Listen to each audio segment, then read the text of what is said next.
Yep. Okay. All right, so here I'm anchoring these big posts. Don't fall, board. I'm anchoring these 4 posts across the front to the foundation, and I didn't really have a great way to do it. I wanted to use galvanized straps with nails, things that us deck builders would use, but instead I'm using these 10-inch Versalock, Versalocks, and I like them because they have a nice big fat head, and they're ACQ rated. So to get them in, I prefer doing this versus the straps, just because the homeowner won't have to look at ugly metal straps with galvanized Simpson nails coming up. So I kind of plot out a course where my screw wants to be, and it looks like at about this angle, this height. And then I know that there's a galvanized bolt in there, so I gotta miss my galvanized bolt that's bolting this 6x6, so I'm gonna go slightly off center, and I'm gonna make a pocket.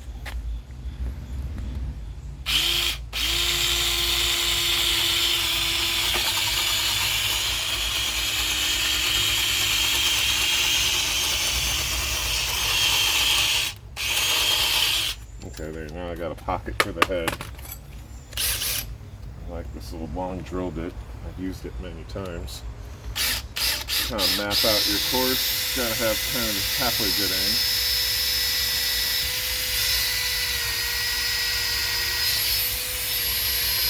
Away we go.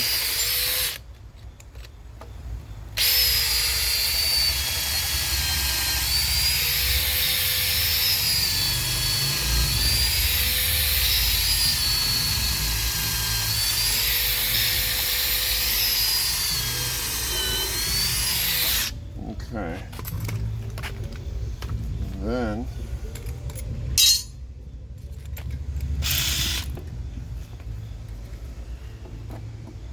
get the debris out.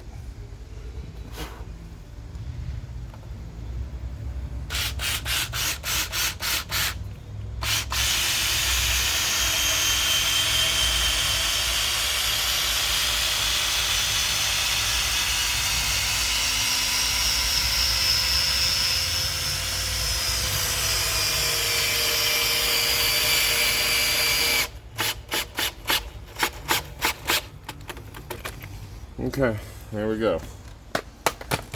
And that will hopefully, during a high wind event, keep the structure from lifting out of the ground and ending up into the neighbor's yard. At least that's the hope. Hopefully we're successful. Oh, there's debris down in there. And then this is 2x6. I cut this yesterday with this little clever pocket. Anyway, so this is a pretty board, and I'm going to mount my hinges on this. That way we don't have to look at this ugly 4x6. So anyway, that's today's mission. Alright, well, I haven't done an update in a little while. Kind of been hard at it, working. So here's where we are right now. Probably since the last video, I think you saw the walls being framed, or maybe the walls weren't even here, I'm not really sure. But we've got 4 walls, and we got rafters in place. And let's talk about the rafters a little bit. There's a big, debate whether I should use 2-foot centers, 16-inch centers, 2x4s, 2x6s. There's a lot of things going on. And ultimately, after, looking at many videos and using what I already know and making some sound decisions, it appeared that 2x6s were going to be what we were going to do. And these are about 33 inches on center. And the only reason they're 33 inches is because, you know, that was comfortable. I feel like any more was going to be too far, and or any more rafters than the 7 that I have would have been too many. Any fewer, the span would have been too great. So we got 2x6s at 33, 34 inches on center. And it's really the purlins that are going to be bearing the weight of the polycarbonate panel. So, you know, we don't have the polycarbonate, but it's that wavy stuff. And, you know, the purlins are actually going to be running perpendicular. And those, according to I don't know, T-Rex or whatever, the manufacturer of the polycarbonate corrugated panels, they say no more than 3 foot. And so we're going to have, you know, the rear fascia board, and then every 3 feet, 3 feet going across, then 3 feet going this way, and, you know, so on, you know, another 3, and then we're going to terminate it up there. And we've got about 15 linear feet.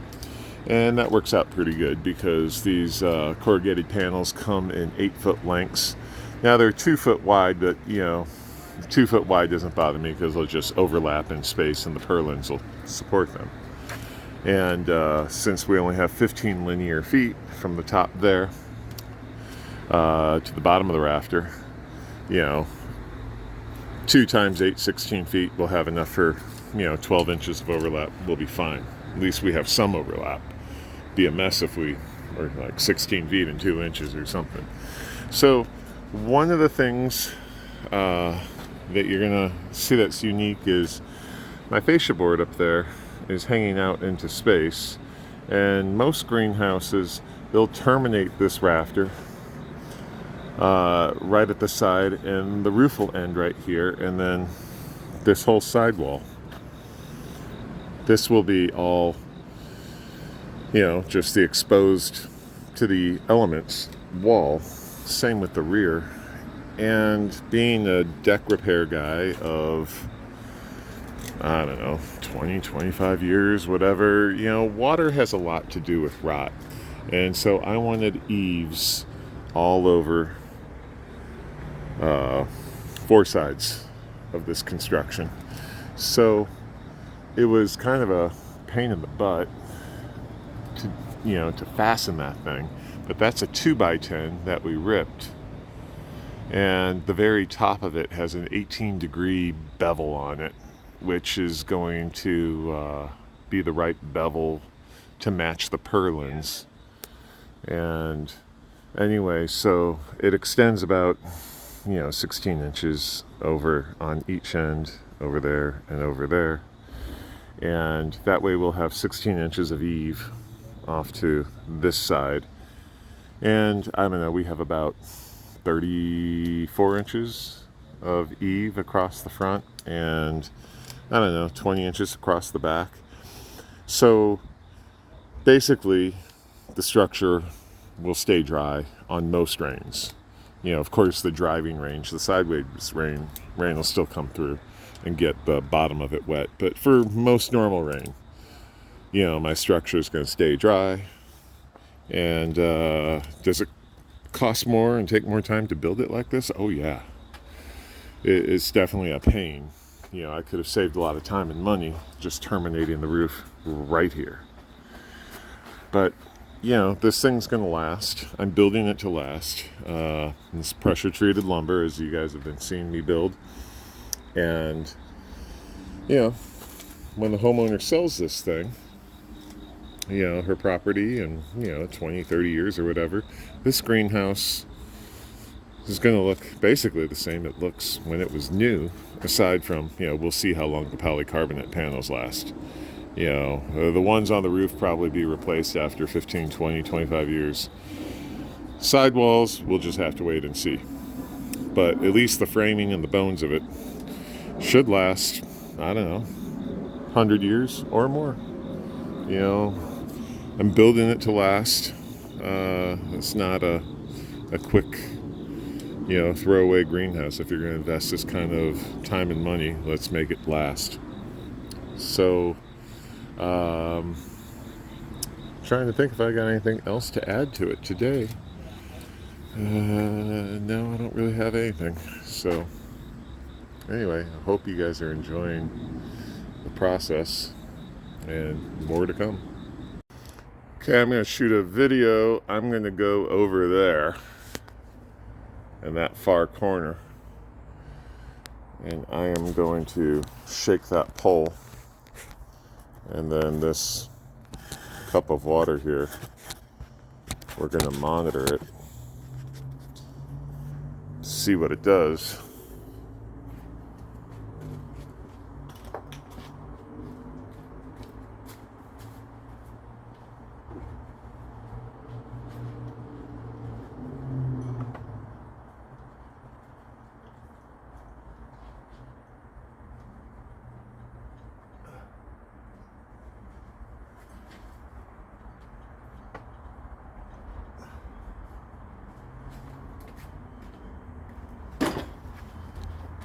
That was the corner. This is the middle shaking. And then we're going to do the rear corner.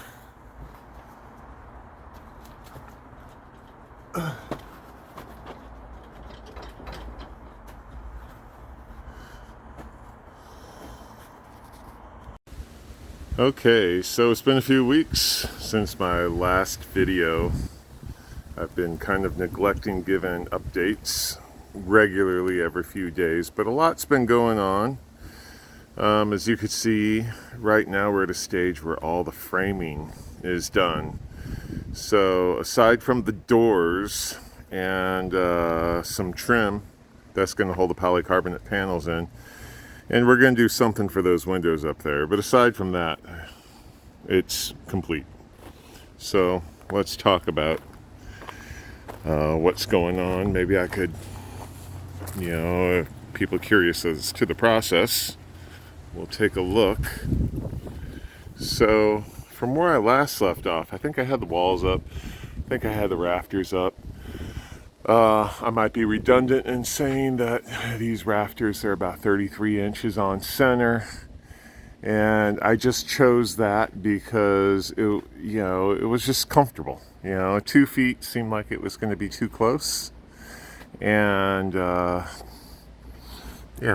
we did the math, and I wanted 7 of these 2x6 rafters across. And so that's what we got. And the purlins themselves, that's what's going to support, the polycarbonate panels. And those, I can't remember the distance, but maximum's 3 feet. I think I've got somewhere around 26 inches, something like that. And I came up with that rather by accident. It just so happened that this purlin right here was going to be where the overlap is from the 8 feet. They're 2 feet by 8 feet, and they're going to go across here. And then the other 2 feet by 8 feet polycarbonate panels are going to go across there, and they're going to overlap right at that purlin. So I just wanted to make sure that there was something to support the seam. And then we just divided and did the math and put a purlin, across to fill up the extra added space. You can see I had to add purlins on top of the walls. And if the sun weren't shining. So there's purlins on top of this double 2x6, and then I had to block in with 2x6s. I had the architect come by and weigh in on what was going on, because ultimately I was concerned about wind blowing this thing over. It's 15 feet tall. And it's going to have a good wind load, even though it's kind of protected by this house over there. So we had talked about, I had some diagonal bracing here in the corners, and he figured out a more low profile way of sneaking in the bracing. And at the end of the day, I used this as my my litmus test was this jug of little cup of water. But anyway, I would wiggle these posts, and I wiggled the corners, and I wiggled, I got over on that corner and put the jar over there. And anyway, after I simulated wind as good as I could, I felt like I needed something a little bit more. So I ended up undoing some of what the architect suggested and coming in with these big long diagonals. And I used these 1/4" by 4" Spax lag structural screws, and I put those in as many locations as I possibly could. So now this structure is kind of protected from wanting to tip this way and have the wind just blow it out into the yard. But really the bigger threat is having the wind blow it this way, or it collapsing this way or this way. And those diagonals, prevent that. So, and it feels really rock solid. I could get on the corners and shake away, and especially on the front 2 corners, there's no movement at all. We braced, these corners here with these things to keep the structure from racking. And, we painted, the brackets, these little clever little Simpson brackets. I got those over at Depot. We spray painted them primer brown and put a coat of shellac on them, and they actually look kind of cool. It's, better than just regular galvanized. So today is the day where everything's going to get pressure washed. And I've got my 3700 PSI pressure washer, which is kind of a little too strong, but I'm good at it. I'll not scar up the wood or damage the property. Then after that, we are going to do the oxalic acid. Bear makes a thing called 2-in-1 deck prep. 2-in-1 deck prep, but it's oxalic acid. And we're going to brush all the surfaces, do a little mild acid wash, and then rinse it off. And then when that dries, we're going to go on with the wood prep. It's oil-based wood prep. And that's going to, so the oxalic acid is going to open the pores of the wood. Right now there's a mill glaze when you get new wood. It has that shiny sheen, and it doesn't really hold stain really well. So the oxalic acid is going to brighten the wood and open up the pores. And then the wood prep, what that's going to do is it's going to prepare this, this cheaper pine or spruce, whatever this stuff is. It'll prep that for the oil-based stain. And we already have some oil-based stain up high. You can see the color, discolor, the color difference. That's, I can't remember the name of it. But anyway, it's an oil-based cedar stain. We'll do that in another video here, what's going on there. But anyway, just wanted to show what it's looking like right now. And going to fire up the pressure washer. So more to come.